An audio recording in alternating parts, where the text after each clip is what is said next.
Sayın yetkililer, Pınarlar Köyü'nün halini görün, buyurun. Buna bir çare. Ama nasıl bulacağınız, nereden bulacağınız, nereden getireceğiniz, ithal mı edeceğiniz? Şu yolu buradan kaldırıp 200 metre önemli bir kaza meselesi. Koca devletin gücü yetmiyor mu? Ta buradan Muş'a kadar bölünmüş yol.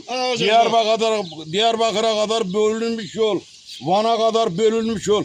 Niye bu Adana'nın yolunu 300 metre yolu dışarı alamıyor? Görsünler ya. Köyümüzün ikisinden geçen yolunu.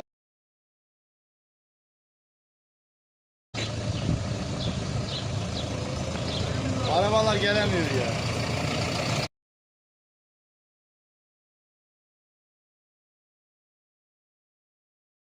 Lan kardeş, bu ne? Şimdi Türkiye'nin yani dört bucağını gez, böyle bir şey yok. Şimdi diyeceksin ki bu ne hal baba? Çekiyor. Kardeş bak, ben gariban bir çiftçi adamım. Ben vali değilim, kaymakam değilim kardeş. Muhtar değilim, ağza değilim. Akıl istiyor mu benden Ahmet hocam? Kardeş o zaman köyü değişeceksin kardeş. Desene niye değişeceksin diye ya. Diye. Neden abi? Kardeş, haksız mıyım Teoda'ya? Ya köyü değişeceksin ya yolu kardeş. Yol bu kadar yol yapmak zorsa biz köyü değişeceksin. Gürcistan'a gideceğiz. Gürcistan'a. Yani akıl istiyorsan bu kardeş. Hangisi zoru onu yapacaksın kardeş. Sayın yetkililer, Pınarlar Köyü'nün haline bakın. Bakın Pınarlar. Dön arabalara baksınlar. Dön. Hocam, bak çek adamı çek. Bunun yanı Çek sıra adamı var ya. çek.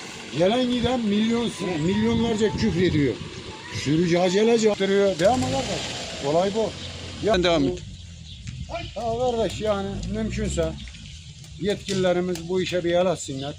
Şu nedir ya şu hal gerçekten dünyanın hiçbir yerinde böyle bir şey göremez. Yani insanlar bazen agresif insan geliyor. Ahmet hocam ben burada 25 yıl din adamıyım. Din hizmeti görevinde bulundum. Cami imamıyım.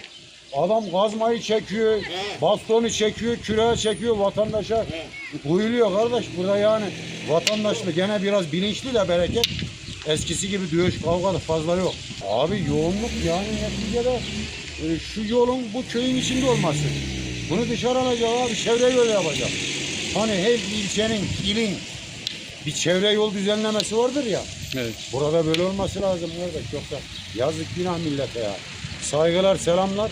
Yetkili kardeşlerimize acilen duyurulur. Bu işe bir yaratsınlar. Bu yıllardan beri böyle yani. Ya gidip demiyorlar kardeş. Diyorlarsa da umursamıyorlar. Yere yapılması lazım. Yol trafiğinden çok şikayetçiyim. İneklerimiz gelmekte çok zorlanıyor. Ve küçüklüğümden beri bu şartlarda inekleri sürüp getiriyoruz. Ve hayvan hakları diyorlar. Hayvan hakları böyle mi olacak? Trafikle birebir yaşıyorlar. Sabah akşam. Trafik sentral yakın olduğu için 2-3 kilometre ileride servisler durmadan ağır taşıtlardan sürekli gelip gidiyor. Ve bu yolun alınmasını istiyoruz. Projesi çizilmiş olan yol 20 seneden beri yapılmıyor. Ve biz buna karşıyız. Ve çocuklarımız da karşıdan karşıya biz birine geçemiyoruz.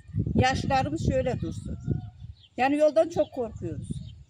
İneklerimizin ve köpeklerimizin olsun, tavuklarımızın olsun depeleniyor.